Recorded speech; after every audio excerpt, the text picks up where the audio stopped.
I had 4 different SEC fans of different schools reach out to me yesterday after the news and was like, we feel like we won the Natty. Like like there's a general optimism going around for sure.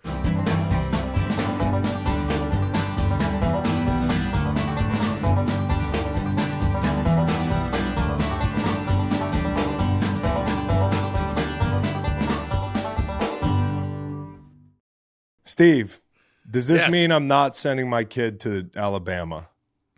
Oh, that's a good question. No, I don't think so. I think it's interesting when you look at it now, say through recruiting, right? So these kids are born, 07, 06, which is scary. Wild. That's all they know. That's all they know is that Bama. I'm old enough to remember with the Bama struggles after, I remember the Gene Stallings. I don't remember Bear Bryant.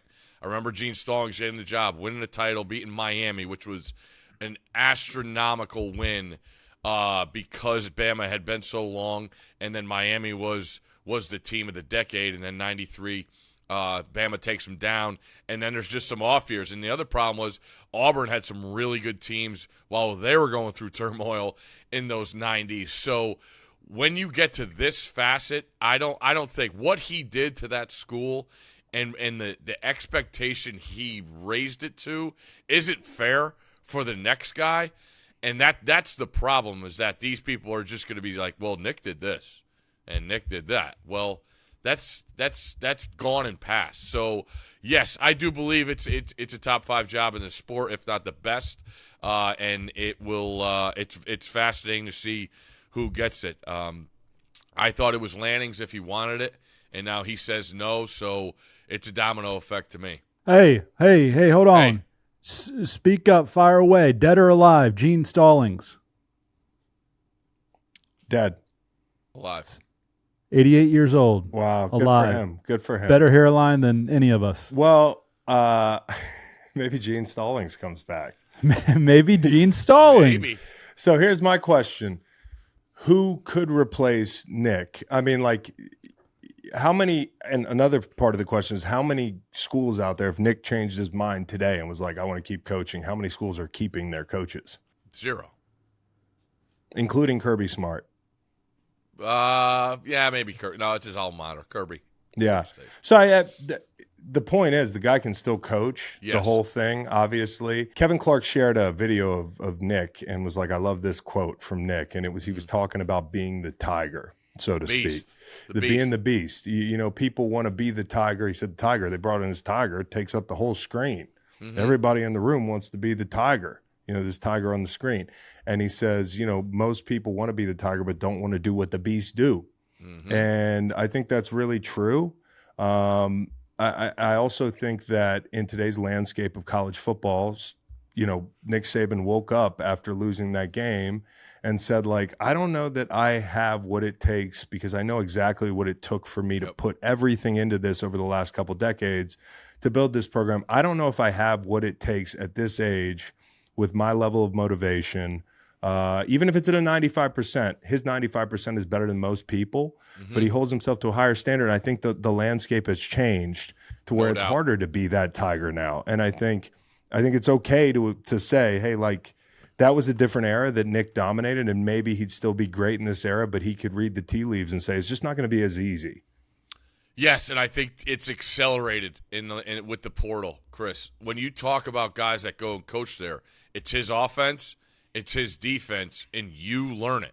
No matter whether you're the coordinator, the tight ends coach, the D-line coach, a DB, a nickel, a star, you learn it. And I think just being there at the Texas game and being there at the Michigan game, knowing that those guys knew the intricacies of it, I feel like it might not be as effective anymore because it does take that long to learn. So when you get a corner that comes in the portal, say after spring ball, he's not going to attain everything he needs to do to know that thing inside and out. So that's just one of the little things I've thought of in the last 24 hours where you talk about being the beast and knowing all that comes with it. Like it's absolutely a machine. When you see them, their facility, how many guys are going around, all the, the rehab thing he started for coaches that, went through some personal issues or got fired. All that thing ran as one, and it's because of him.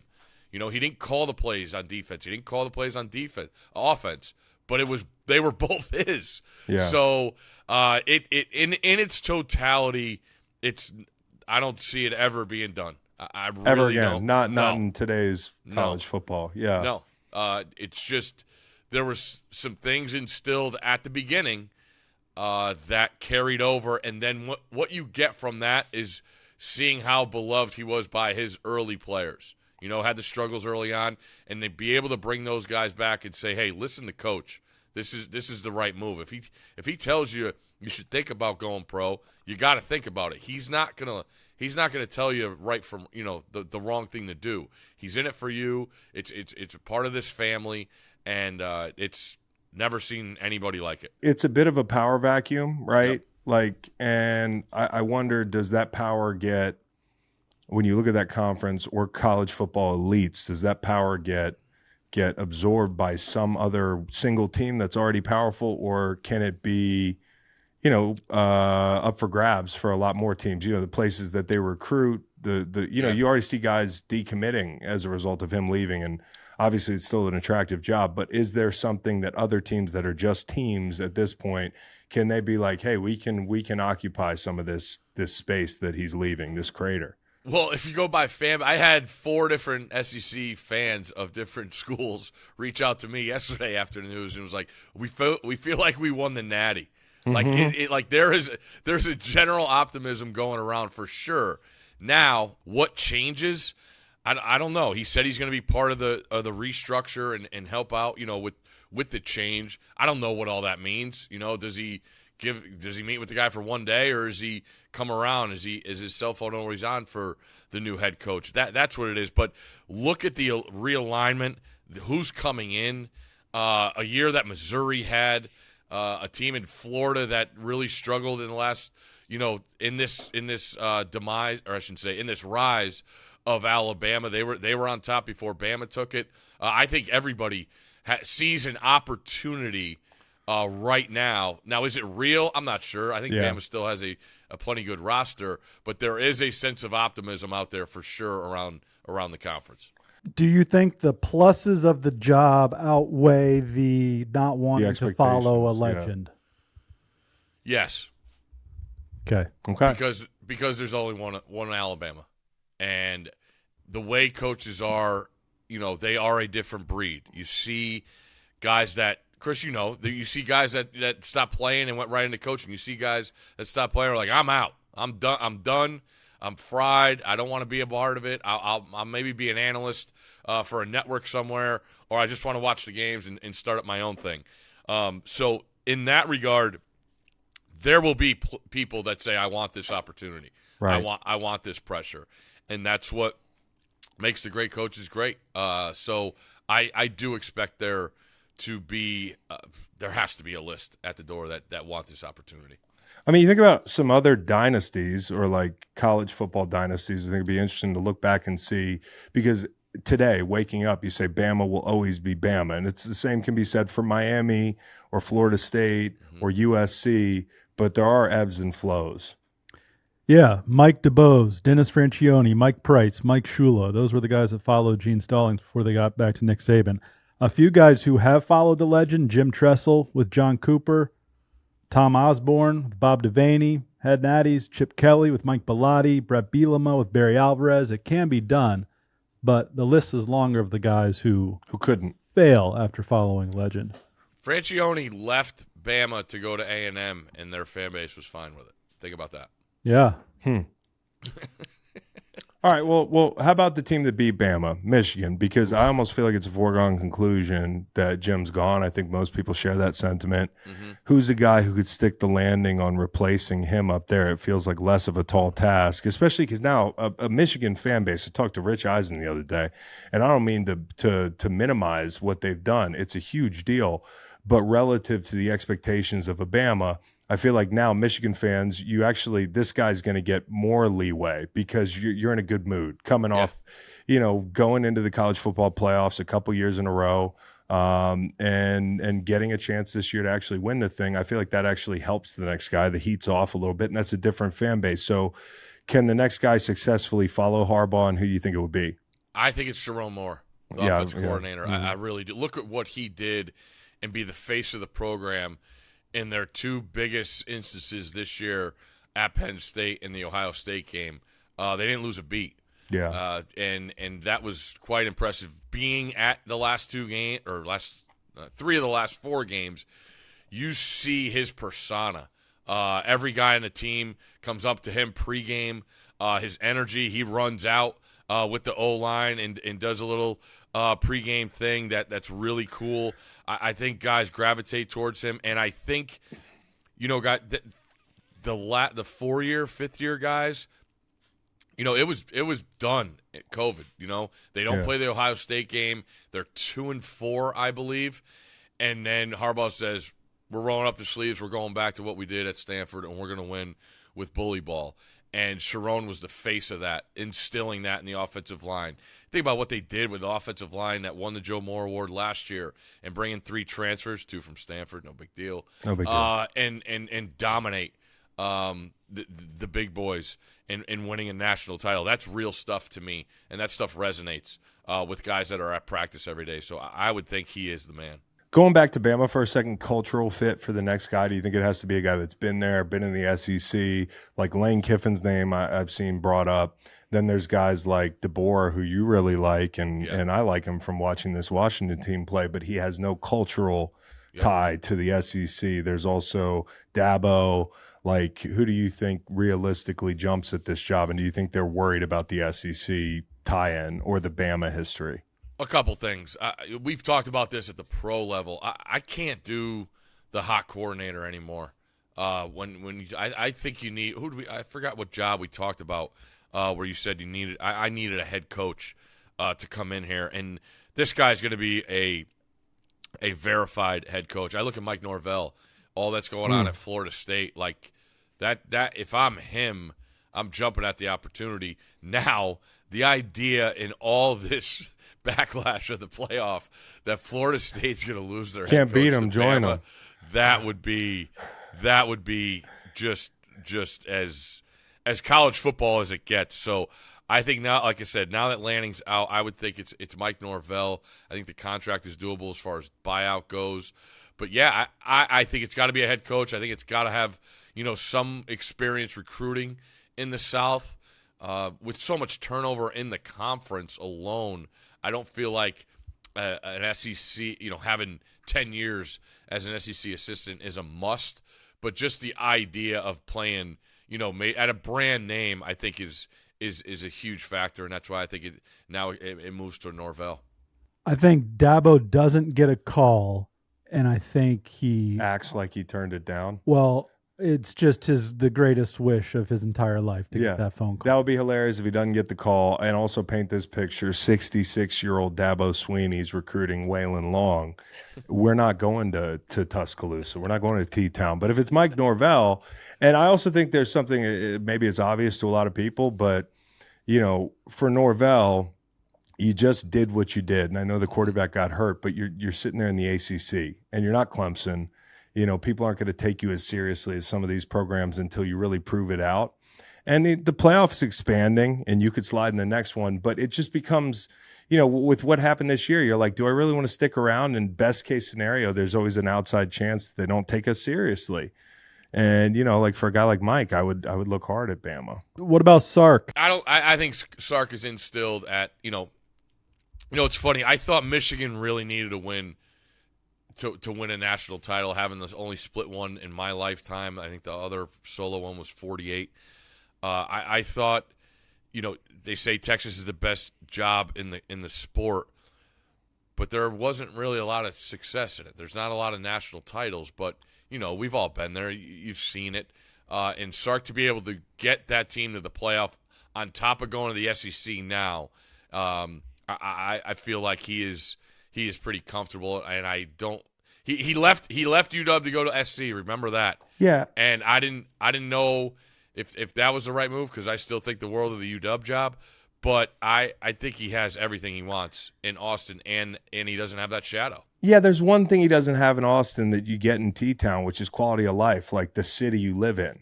You know, a lot of people talk about Austin. Not enough people are talking about Tuscaloosa. It's a lovely place. Flausen. You were there. Yeah, I was there. Let's talk about the national championship real quick because that game kind of sucked. I know that, like, you know, for people that are big college football fans, you're like, great, I just wanted to see a close game.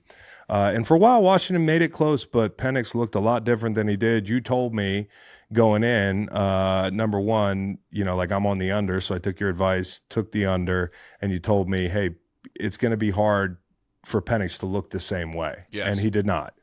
No, and that was all week watching that tape. I thought it was impossible for him to replicate that effort.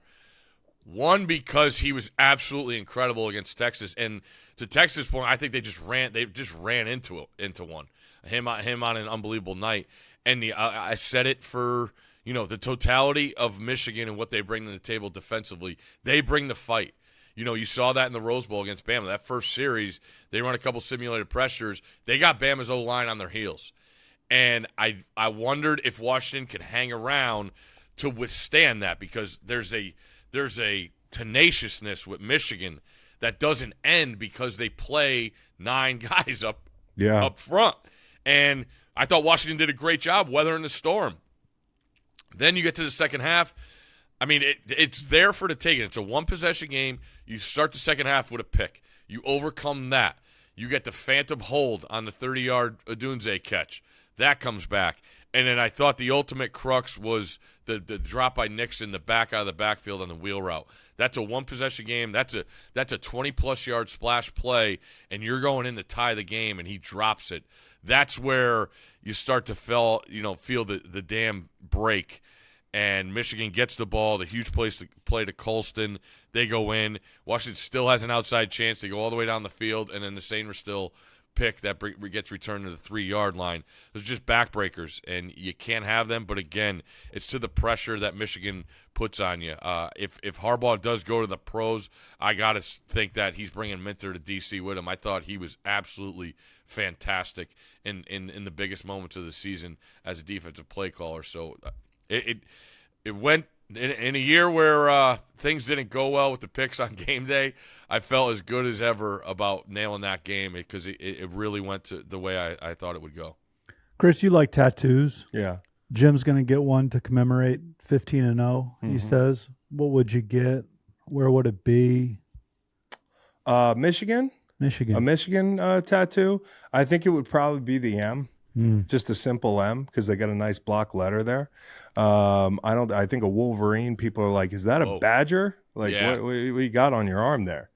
You know, you can't go. It's like I made that bet with Dan Lebitard that if Tua ever wins a Super Bowl with the Dolphins, that I was going to get a dolphin tattoo. That's a pretty easy one. You get a muscular dolphin. You find the template, which is out there online, of a muscular dolphin with a 13 on his arm. There's actually a guy running around with that thing.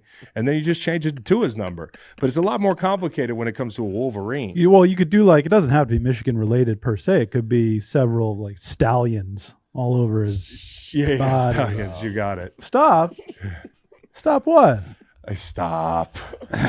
Stallions and sunglasses. M with the trophy behind it, and then 15-0 underneath. That's pretty sweet. Yeah, maybe pretty simple. The number 15. Yeah, you know, you can't do the Big Ten logo either. The B1G. That's terrible. It's also probably going to get vacated. Is this a weird? Final Four? This is kind of that, but this is kind of that intersection. This is when we look back. This is the last thing I'll say because we got to get to locks. But it's kind of a weird era in college football in a lot of ways that people are aware of, but also this playoff being the last 14 playoff.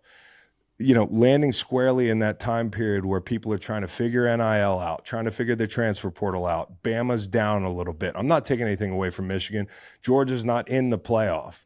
I'm not turning them into the Raptors that year.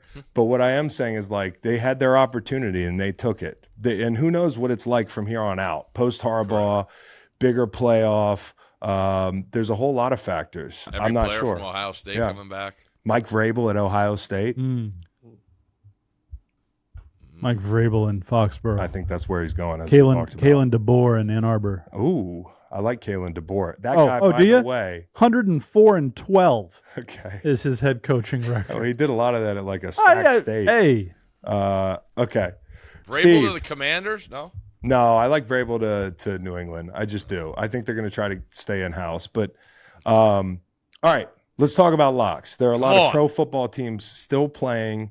All right, let me just go through last weekend because it's customary we do this. Sucked. Okay, I Sucked. had Bills -3, Titans +6. Speaking of Vrabel, I don't even know why I bought the half point. I should. If you bet a dog money line, can you get like 2 points or something in this? I would have bet a money line. And Patriots let me down. That was a hard play. Okay. Yeah. It was a hard play. Okay. Macon had Vegas, Denver under 38. Lions -3. That worked out great. Winner. Arizona, Seattle over 48. I would have agreed with you on Arizona, Seattle. But those two teams didn't show up offensively. And Steve had the Bears +3.5. Loser, but I think the game plan was atrocious for the Bears. Ravens +4. Loser. And that was a weird one. And Raiders -2.5. So that's a winner. So I gained a little ground. I'm at 500, 26-2. Macon, you're 29-25. Steve, you're the clubhouse leader, 29, 24-1. You hear that, Macon? By way Good of job, tiebreak. Steve. I'm just giving him his flowers because, Steve took a lot of shit this year on game day, but he's been picking these things pretty well on our show. Yeah. Steve's excellent on SportsCenter as well. We catch him where we can. It's the college game day program that's his bugaboo. It's his bugaboo, but it's the first year. Yeah. It's the first year. Okay. Yeah. So this week, the way we're gonna do it is this week we're gonna draft the locks as usual or the suggestions, and then next week we're gonna actually submit them unbeknownst to each other because there's not enough to really draft when you get into the divisional round. Okay. Is everybody good with that? That's what these guys came up with. These guys. They did. God is my witness. Reed is my witness. I said we could all submit. I thought the year was over. They reminded me that last year it wasn't over at the end of the games or at the end of the regular season. But Steve, you can hang a banner for your regular season title. season. Yeah. Okay. Go for it. Hang it right over by that green light monitor. Yeah. I'll Okay. take it. So I'm the worst, right? That's right. So I'm going to go ahead and pick first. Feels like, no offense, you've picked first the whole year. I've picked first the last month. 4 to 6 weeks, ever since we went to Wednesday. But as bad as I've been at times, you guys are 3 games ahead of me. Okay, Yeah, I'm going to beat You've you, been making a charge because you you get to pick first motherfuckers. every Yeah, every but week you get to pick I'm first. also 6-3 my last 3 weeks. Okay, let's go. We got the Rams catching 3 points. I like that play. I'll take the Rams catching 3 points. I bet you're going to take the other side of that. No, aren't sir. you? Okay. No, sir. No. No, sir. No, sir. Okay. Buffalo Bills, and I'm buying the half point to 9.5. It's Steve. Yeah. That's 30-7 is what I that love when is. he throws these scores. 30-7. Hold on. He's like, hold on. That's an over. Let me know how you feel about this. That is an 37 over. is an over. That is an over. Okay. Okay. Steve, you're up. Clubhouse All right. leader. I'm doing it. Give me the Dolphins. Ah! Okay. +4.5. Well, All right. and laying 3 heavily, but at 4.5, sure. That I like your sides. One Steve. more Are time. we good? We're gonna be able to watch that game in the green light studio. We're not going to be watching in the Green Light Studio. I don't Oh, think okay. we're going to be watching it somewhere fun. Nice. Okay, not that Chicken the Green strip? Light Studio is not fun. Maybe on the chicken strip. Maybe There we'll we go, go. get a TV in there at Popeyes or one of these. All right, so we've got all 3 round 1 picks in. That means I'm up again, and I will take the Green Bay Packers catching 7.5 points. Okay. I like it. It feels like Vegas is begging you to take the Packers, but they don't have to beg me too hard because I think they have what it takes to keep this game close. Aaron Jones. Aaron Jones and a quarterback who doesn't turn the ball over all the damn time. Yep. That's what it takes in Jerry's world. Give me the Houston Texans. No! Plus it. 2 points at home. They'll win the game. Especially with the news that just came down. Denzel Ward has hurt himself. Sorry, Steve. Has hurt himself. Well, Steve, you're up. you like that pick, huh, Steve? You all right, Steve? You all right, Steve? Cat got your tongue? It's all right. Eagles. Wow. Woo! Eagles in a monsoon. I do like these picks. I do, and we can keep going and pick the rest of them, but because there's more I like. This is a weekend you feel froggy. We have don't every you? game. We have every game covered already too. Well, every game covered, and I'm going to double down on one of these games. I'm going to take the over in Houston. I'm going to buy that down to 44. And I could buy the Rams though. You guys are the numbers people. What do I do? I'm definitely not a numbers person. I would buy the Rams now. Buy the Rams because that's more likely. Yeah, so I'll take 44.5 over in Houston. Rams 3.5. 3.5. They're the dogs. So perfect. Where are you guys buying your points? Well, you guys are picking one more. All right. Okay. We got no oppos so far. Until now. Yeah. Give me the under in Houston. That's. I was just there. That's an indoor facility It is. on There's- turf. I just want to read you these numbers one more time. What did Amari Cooper do to him? Can I read you? Oh, Can come on. I read you a couple numbers real quick? Can you tell me what these numbers are? Can you guys tell me what these numbers are? You get to guess. 26, 38, 24, 31, 29, 36. Points scored by Teams playing the Browns when they're at home prior to them beating Houston 36-22 with Case Keenum. But you know what we're going to be on Sunday or whenever the hell is tight. We're going to be tight. Everybody's going to be tight. We're going to be tight. I like it. Everybody's going to be tight. Exactly 44 points scored in that ball game. Oh, Or I'll eat my hat. if it goes 44, I'm going to flip. Is that where your half point is, or did you change No, it? I changed it. Okay. All right. So that's 44 needs to and be a half. reflected. Okay.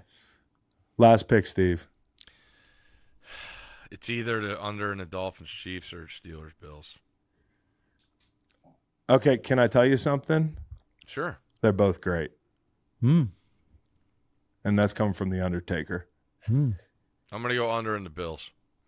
I like that. I really like that. If you look at some of the numbers from playoff games where the wins are that high, I mean, they're hitting it like a fucking 80% clip. Is windy? Yeah. Now, Hard to hear. The thing, yeah. Here's the thing I'm also worried about, though, in this game, turnovers, which is what kept me from playing this as a lock. Yeah. You get some short fields, you never know. All right, Steve, here's what I'm going to do for you. Listen to this. Bills 27, Steelers 7. There's your under. There you go. There's my minus 9.5. Okay. Where would you like your half point, Steve? Eagles.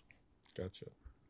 All right, I'm going to tell you what's going to happen. Okay, I'm going to go. lay it all out for you because there's a couple there's a couple plays that we did not talk about. We did talk about this. I like the Philly Tampa Bay under. If I lean that way, I think that's like 20 to 17 Eagles. Oh, hey, this is my corner here. Yeah, okay. You Well, can't yeah, just- picking scores up, of Yeah, games. just say scores. Picking scores of games. Yeah. Is this like when you tried to make Love is Love your IP? Love is my IP. Okay. And then I think Detroit and LA I lean under. I think Green Bay Dallas I lean over. I think Miami Kansas City I lean under. I think that's 2016 written all over it. Kansas City Chiefs. And your Buffalo score? Yeah, 27-7. Let me go 24-13. Uh-oh, that's an over. I know, it kind of fucked with me. I need to adjust that. 21-13. Okay. Okay. Okay. And you're not covering either there. And Cleveland, Houston. I lean Houston. I do. I really do. But there's some magic. No matter who wins that game, you're kind of like, oh, that's magical. It's a rookie QB or it's Joe Flacco off the couch. Awesome. Bad backy has a track jacket on. It's going to be a good day. Anything else, guys? Is that a word, Steve? Steve, don't answer Yeah. the question if you eat poop.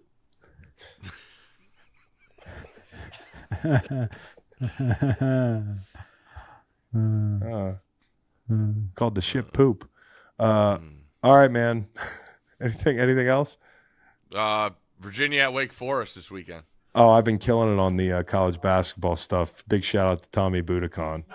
Very, very bubbly Saturday afternoon game. Yeah. Who's in the Deeks? Okay. Hey, maybe a What's lot up? of the, maybe Deeks most aren't of the, no shit. Cam Hildreth, good player. Afton Reed, good player. But maybe most of the shots go in for the Who's, and the Who's stunned the world, Steve. Are the Who's better than they were last year? They're the same every year. No. I mean, Come on. No, it's bad. They've never lost 4 20. Now NC State, Like this. they Should have got lost to Northeastern. they got some fast guards and athletic guys. It's going to get better. So the March version will be better than last year. Oh, there is a March version. Yeah. Steve, where are you watching the playoff Ever heard of the games? National Invitation Tournament? TBD, Chris. National Invitation. First weekend home. I don't know what to do. Okay. We're flying to Drive Tampa. down. Drive down. Drive down, dude. Dirty Nellies. Dude, Fly- drive Saturday. down. Can't. What, We you got- can't? we got hoops. We got kids hoops. So do I. I'm going to be watching Cleveland Houston while my son scores 4 points on my phone Saturday. He's got a game at 4. I got to watch Knicks Wizards at 4 o'clock. I'm going to tell him in the car that I will be multitasking. There you go. You You know what, Steve? We'll drive up. We'll drive Yeah, up. right. Yeah, right. Send us the address. Send to us the kids' address. We'll be basketball there. Game. Okay. All right. Sounds Take- good. We'll be in take care. Tampa Monday night. Make up the beds. Shout out to the branch. The branch, all of it. Take care. Happy 2024. You too.